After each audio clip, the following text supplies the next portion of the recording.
મોટા સમાચાર ભરૂચના જામા મસ્જિદને લઈને વધુ એક વિવાદ સામે આવ્યો છે।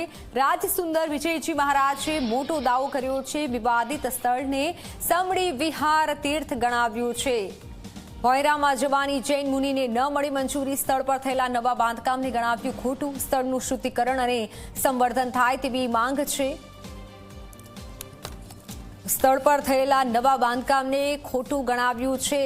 મસ્જિદના ભોયરામાં જવાની જૈન મુનિને ન મળી મંજૂરી। જામા મસ્જિદને લઈને વધુ એક વિવાદ।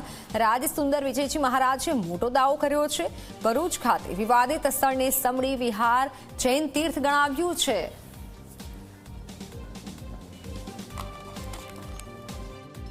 અમે ખાલી સાંભળ્યું છે।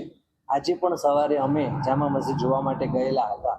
ત્યાંના કેટલાક શિલ્પો સ્થાપત્ય વગેરે જોયા પણ છે। જો કે અમને નીચે જવા દીધા નથી, એટલે નીચેનું શું છે અમને ખ્યાલ નથી।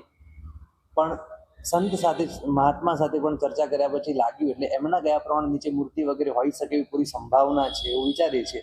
છતાં આ બાબતમાં અમે વિશેષ કંઈ જણાવતા નથી।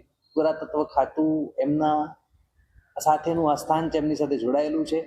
ભારતીય સંસ્કૃતિનું જબરજસ્ત ધરોહર છે ને અમારું એટલું જ સૂચન, એટલું જ કહેવું છે કે જે આર્કિયોલોજીકલ સર્વેના જે નિયમો હોય, તેમના ડિપાર્ટમેન્ટો જે આવતા હોય, જે ખરેખર ચારી બાજુની પરિસ્થિતિ જોતા ક્યાંક આમ દુઃખ થાય તેવી હાલત લાગે।